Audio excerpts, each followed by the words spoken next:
오늘 하나님 말씀 보겠습니다. 요한계시록 12장 1절부터 17절까지 말씀입니다. 하늘에 큰 이적이 보이니 해를 옷 입은 한 여자가 있는데 그 발 아래에는 달이 있고 그 머리에는 12별의 관을 썼더라. 이 여자가 아이를 베어 해산하게 되니 아파서 애를 쓰며 부르짖더라.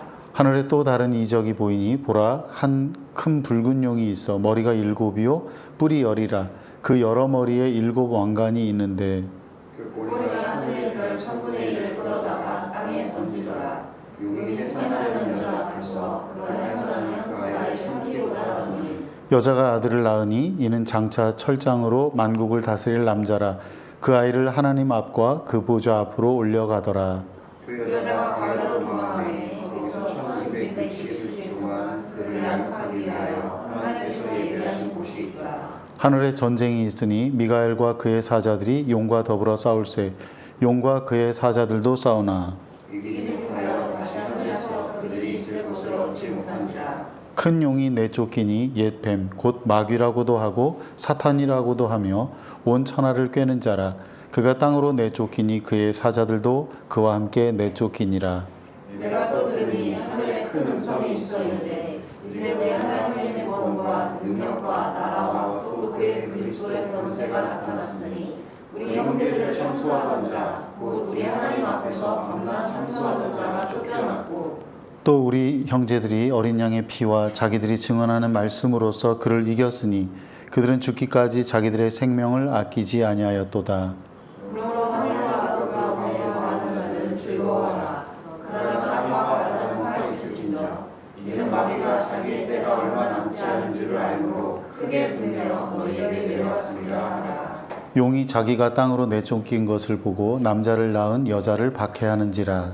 그 여자가 큰 독수리의 두 날개를 받아 광야 저기 곳으로 나아가 거기서 그 뱀의 낯을 피하여 한 때와 두 때와 반 때를 양육하더니 여자의 뒤에서 뱀이 그 입으로 물을 강같이 토하여 여자를 물에 떠내려 가게 하려 하되 땅이 여자를 도와 그 입을 벌려 용의 입에서 토한 강물을 삼키니 함께 읽겠습니다.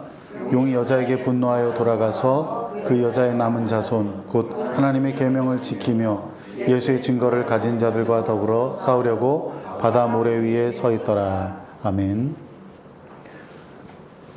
네, 오늘 이 본문 말씀 가지고 우리는 지금 용과 싸운다. 우리는 지금 용과 싸운다는 제목으로 말씀을 함께 나누겠습니다. 그리스도인의 삶은 놀이터가 아니라 전쟁터이다. 토저라는 분이 현대 그리스도인들이 너무 안일해졌다고 경고하며 했던 말입니다. 너무나 많은 그리스도인들이 자신이 영적 전쟁의 한복판에 있다는 사실을 자각하지 못한 채 살아가고 있습니다. 그들은 마치 자신들이 중립지대에 조용히 머물다가 편안히 천국에 갈 것으로 착각합니다. 그렇지 않습니다. 진정한 현실은 우리가 아주 치열한 전장에 있다는 것이고, 만일 거기서 우리가 아무런 싸움도 하지 않고 있다면 그것은 우리의 대적을 향해서 손을 놓고 있다는 뜻입니다. 오늘 우리는 요한계시록 11장부터 13장을 중심으로 우리가 처한 영적 전쟁의 실체를 살펴보고 이에 대해서 우리가 어떻게 대응해야 할지를 함께 나누려고 합니다. 첫째, 사탄은 우리 믿는 자들을 공격합니다. 우리가 이 땅에서 이 육신의 눈으로 보고 살아가는 것이 현실의 전부가 아닙니다. 오늘 본문에 있는 대로 하늘에서 큰 전쟁이 있었습니다. 피 흘림과 살인을 상징하는 붉은 용은 강력한 힘을 가졌습니다. 용의 힘과 영향력이 얼마나 큰지 하늘의 별 3분의 1을 휩쓸어 땅에 내던질 수 있을 정도였습니다. 그렇다면 이 용은 누구인가? 요한이 본문 9절에서 밝히듯이 이 용은 옛 뱀으로 불리던 사탄입니다. 붉은 용이 아이가 태어나면 막 삼켜버리려고 여자 앞에 있었지만 여자는 무사히 아이를 낳았습니다. 여자는 교회를 가리키고 그 아이는 장차 철장으로, 그러니까 새로 된 막대기로 만국을 다스릴 남자 예수 그리스도를 말씀합니다. 요한은 본문 7절에서 하늘에서 어떤 일이 벌어졌는지를 우리에게 말해줍니다. 천사장 미가엘과 그의 사자들이 사탄과 그 부하들을 물리쳤습니다. 결국 사탄과 그 졸개들은 하늘에서 쫓겨났습니다. 이는 미가엘의 힘이 더 강력해서가 아닙니다. 하늘의 전쟁은 땅에서 여자가 낳은 아이, 그 아이의 죽음과 부활을 통해 결판이 났습니다. 처음에는 십자가의 죽음으로 사탄이 이기는 것 같았는데 곧바로 반전이 일어났습니다. 그의 부활로 인해 사탄이 패배하고 만 것입니다. 그래서 예수님께서 그것을 미리 예견해 보시고 사탄이 땅으로 떨어졌다고 제자들에게 말씀하신 것이죠. 이에 하늘에서 큰 소리로 찬양이 울려 퍼집니다. 우리말 성경 10절입니다. 그때 나는 하늘에서 큰 음성이 이렇게 말씀하시는 것을 들었습니다. 이제 구원과 능력과 우리 하나님의 나라와 그의 그리스도의 권세가 확립됐으니 이는 우리 형제들을 고소하더니 곧 우리 하나님 앞에서 밤낮으로 그들을 고소하더니가 쫓겨났기 때문이다. 그렇습니다. 사탄과 그의 졸개들이 하나님에 의해서 하늘에서 땅으로 내던져졌습니다. 그 결정적인 패배가, 그 승리가 어떻게 됐냐면 예수님께서 십자가에서 죽으시고 부활하셔서 죄와 죽음을 이기셨습니다. 죽음의 권세를 갖고 하나님 앞에서 끊임없이 사람들을 고소하고 정죄하던 사탄이 하나님 앞에서 쫓겨나게 되었으니 우리가 기뻐하고 즐거워하지 않을 수 없습니다. 하지만 동시에 우리는 긴장할 수밖에 없습니다. 왜냐하면 용이 땅으로 내려왔기 때문입니다. 사탄이 땅으로 내던져졌을 때 자기에게 주어진 시간이 얼마 남지 않았음을 알고 크게 분노했습니다. 그래서 이 땅에는 화가 있게 된 것입니다. 예수 그리스도를 통해서 하나님께서 승리하셨는데도 십자가와 부활로 승리하셨는데도 불구하고 여전히 이 땅 가운데 믿는 자들에게 환난이 계속되고 있는 이유를 여기서 말씀하고 있는 겁니다. 아직 그들에게는 주어진 시간이 있다. 13절에 있는 대로 땅으로 내려온 용은 아이를 낳은 여자를 쫓아갑니다. 아이를 이기지 못한 용은 그 아이가 가장 사랑하는 여자를 공격합니다. 물론 하나님은 출애굽할 때 이스라엘 백성들에게 하신 것처럼 큰 독수리의 날개로 보호하듯이 여자를, 교회를 보호하실 겁니다. 예수님의 초림과 재림 사이에 교회, 우리 믿는 자들은 사탄으로부터 끊임없이 공격을 받겠지만 하나님께서 끝까지 보호하실 겁니다. 그럼에도 불구하고 우리는 항상 우리가 처한 영적 현실에 대하여 잊지 말아야 합니다. 그것은 사탄이 우리 앞에 서서 우리를 대적하고 있다는 것입니다. 다 같이 본문 17절 말씀 읽겠습니다. 용이 여자에게 분노하여 돌아가서 그 여자의 남은 자손 곧 하나님의 계명을 지키며 예수의 증거를 가진 자들과 더불어 싸우려고 바다 모래 위에 서 있더라. 아멘. 사랑하는 여러분, 이것이 우리가 처한 현실입니다. 용이 예수의 증거를 가진 자들과 더불어 싸우려고 바다 모래 위에 서 있습니다. 영적인 현실을 자각하고 마음을 항상 단단히 먹어야 합니다. 악한 자 사탄이 우리 믿는 자들과 더불어 싸우려고 지금 바로 우리 앞에 있습니다. 베드로 사도는 사탄이 마치 배고픔에 울부짖는 사자와 같이 삼킬 자를 두루 찾아다니고 있다고 표현했습니다. 할 수만 있다면 하나님의 백성을 멸망시키기 위해 그는 자신이 할 수 있는 최선을 다해서 공격을 할 것입니다. 저와 여러분 모두가 이러한 경각심을 갖고 살았으면 좋겠습니다. 둘째는 사탄은 지상의 대리인들을 통해서 공격한다는 것입니다. 요한계시록 13장에 보면 두 짐승이 나옵니다. 그들이 바로 사탄의 대리인들입니다. 지금 이 세상에서 벌어지고 있는 일들입니다. 하나는 바다에서 올라온 짐승이고 다른 하나는 땅에서 올라온 짐승인데 그들은 사탄과 함께, 용과 함께 가짜 삼위일체를 이룹니다. 붉은 용은 마치 하나님처럼 능력과 보좌와 권세를 갖고 있다고 합니다. 바다에서 올라온 짐승은 어린 양을 흉내내어서 그의 머리 하나가 상하여 죽게 된 것처럼 보인다고 표현합니다. 땅에서 올라온 짐승은 성령을 패러디하여 불이 하늘에서 땅으로 내려오는 이적까지 행합니다. 사탄의 첫 번째 대리인인 바다에서 올라온 짐승은 무엇이냐면 이 역사 가운데 나타난 모든 제국들을 의미합니다. 지금도 현존하고 있는 제국들을 의미합니다. 어떤 정치 권력이든 하나님의 자리를 넘보며 절대 권력을 추구하면 그렇게 됩니다. 그들은 선전과 위협, 과장과 거짓, 폭력과 공포로 지배합니다. 국가는 절대주의로 치닫는 경향이 있습니다. 이는 반드시 전체주의 국가만을 말하는 게 아닙니다. 모든 권력의 속성이 그러합니다. 세상의 절대 권력을 추구하던 지배자들은 자기가 예배의 대상이 되기를 바랬습니다. 사람들의 인기를 누리고 영광을 누리고 예배의 대상이 되기를 바랬습니다. 이러한 대리인들을 통해 사탄은 여자의 남은 자손인 교회, 우리 믿는 자들을 공격하는 겁니다. 왜 하나님이 짐승에게 다스릴 시간과 공간을 허락하셨는지는 우리가 알 수 없는 영역입니다. 다만 우리가 알 수 있는 건 뭐냐면 그들에게 주어진 권세는 제한되어 있다는 겁니다.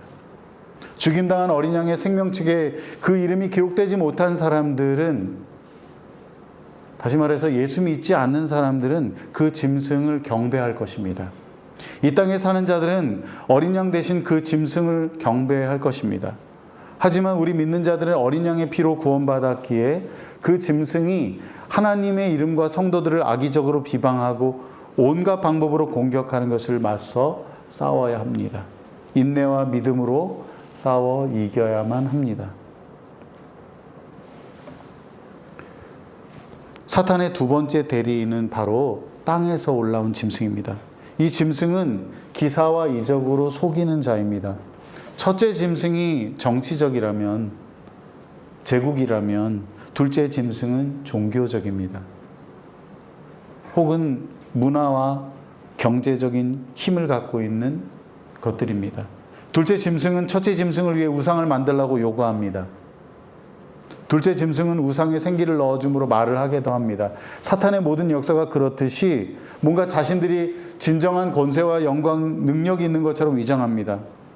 그런데 우리가 더 주목할 것은 뭐냐면 이 둘째 짐승이 사람들로 하여금 짐승의 표를 받게 하여 경제생활까지 통제하려 한다는 겁니다. 우리 다 같이 요한계시록 13장 16절부터 17절 말씀 읽겠습니다. 그가 모든 자 곧 작은 자나 큰 자나 부자나 가난한 자나 자유인이나 종들에게 그 오른손이나 이마에 표를 받게 하고 누구든지 이 표를 가진 자 외에는 매매를 못하게 하니 이 표는 곧 짐승의 이름이나 그 이름의 수라. 아멘. 이마에 표를 받는 것은 내면의 헌신을 뜻하며 오른손에 표를 받는 것은 그 헌신을 실제로 행하는 것을 뜻합니다. 이마나 오른손에 표를 받는 것은 성도들이 이마에 인침을 받는 것을 모방한 겁니다. 한마디로 짐승의 표를 받는다는 건 뭐냐면 짐승의 세계관에 동조하고 그 삶의 방식을 따른다는 거예요. 그런데 만일 짐승의 표를 받지 않으면 경제 생활이 어려워진다면 어떻게 될까요? 어린 양을 따르기로 결단하는 것은 목숨을 건 행동이 될 것입니다. 적어도 먹고 살기가 너무 힘들어질 겁니다. 에베소나 버가모 교회가 거짓 가르침에 따라서 세상의 가치관에 적당히 타협하고 살았다는 것은 그들만의 문제가 아니에요. 오늘 우리 믿는 자들에게도 동일한 현실이라는 것을 깨달아야 합니다. 당시에는 황제 숭배를 행하고 나면 공식적으로 증서를 발행하여서 경제활동을 할 수 있게 해주었습니다. 그 숭배했다는 증서를 가지고 가야만 물건을 매매할 수가 있는 것이죠. 그런데 만일 우상에게 절하기를 거절한다면 그들이 어떻게 살겠어요? 가난과 소외를 당하며 살게 될 겁니다. 유리하며 방황하며 광야를 떠돌게 될 것입니다. 둘째 짐승은 첫째 짐승을 경배하게 합니다. 온갖 간사한 말로 신성화합니다. 종교의 이름으로 정치 지도자를 숭배하게 만드는 자들의 원형입니다. 거짓 선지자들입니다. 잘못된 세상의 가치관, 사상, 이런 것들이 바로 그런 것들입니다. 어떤 사람들은 권력을 두둔하거나 감싸며 참된 진실을 흐리게 합니다. 기독교의 울타리 안에서 공공연하게 활동하며 종교를 하나님의 공의에 반하도록 사용하도록 그렇게 변질시킵니다. 짐승의 표가 그 이름의 숫자라고 하여 666이라고 하는데, 이는 완전수 7에 하나 모자라는 숫자 6이 3개나 되는 완전히 불완전한 존재를 의미합니다. 666은 어떤 바코드처럼 우리의 머리에, 이마에, 또 우리의 손에 찍는 것이 아니고요. 이 짐승의 제국에 그 가치관에 동조하는 사람들, 하나님의 말씀을 버리고 하나님의 주되심을 버리고 세상의 가치관을 따라 적당히 타협하고 살아가면 그 사람이 짐승의 표를 받은 사람입니다. 역사적으로 어떤 지도자나 나라가 하나님의 자리에 자신을 세우고 우상한다면 그것은 짐승의 정부입니다. 우리 믿는 자들은 지혜와 분별력으로 깨어서 다른 어떤 것이 아니라 어린 양 예수 그리스도께만 충성을 다해야 할 것입니다. 마지막으로 세 번째, 그러면 우리가 어떻게 해야 용과 싸워 이길 것인가? 하나님은 우리를 환난 가운데 그냥 내버려 두지 않으시고 우리를 보호하실 것입니다. 그러니 우리가 그들과 당당히 맞서 싸워야 합니다. 어떻게 하면 용과 싸워 이길 수 있을까? 우리 다 같이 본문 11절 말씀 읽겠습니다. 또 우리 형제들이 어린 양의 피와 자기들이 증언하는 말씀으로서 그를 이겼으니 그들은 죽기까지 자기들의 생명을 아끼지 아니하였도다. 첫째는 어린 양의 피로 이겨야 합니다. 사탄의 정죄는 우리를 더 이상 공격할 수 없습니다. 왜냐하면 우리는 이미 어린 양의 피로 죄 씻음을 받았기 때문입니다. 로마서 8장 33절 말씀에 이런 말씀이 있습니다. 누가 하나님께서 택하신 자들을 고소할 수 있겠습니까? 누가 정죄하겠습니까? 죽었을 뿐만 아니라 살리심을 받으신 분이 그리스도 예수이십니다. 그분이 하나님 앞에서 오른편에 계시며 우리를 위해 간구하십니다. 사탄이 우리를 자꾸만 정죄하지요. 우리를 넘어뜨리려고 합니다. 우리가 과거에 행한 죄를 자꾸만 들춰냅니다. 우리 안에 여전히 남아있는 더러운 생각과 추한 마음을 들쑤시고 우리가 악한 본성대로 살아가도록 우리를 공격합니다. 하지만 우리가 거기에 귀를 기울일 필요가 없습니다. 왜냐하면 우리는 이미 예수 그리스도의 피로 깨끗하게 되었기 때문입니다. 둘째, 우리는 증언하는 말씀으로 이겨야 합니다. 요한계시록 12장에는 두 증인이 나옵니다. 예수님의 초림과 재림 사이를 살아가는 모든 믿는 자들이 증인의 삶을 살아야 한다는 것을 말해줍니다. 우리는 하나님의 말씀을 우리의 삶 가운데 살아내는 증인들이고 하나님의 말씀을 전하는 증인들입니다. 땅에 사는 사람들은 짐승을 숭배하며 제국이 주는, 이 제국의 시스템이 주는 혜택을 누리며 살아갑니다. 하지만 우리는 증언하는 말씀으로 살기에 거기에 속하지 않습니다. 우리가 사탄과 세상 권력과 거짓된 종교에 굴복하지 않고 살아가려면 하나님의 말씀을 붙들고 살아가야 합니다.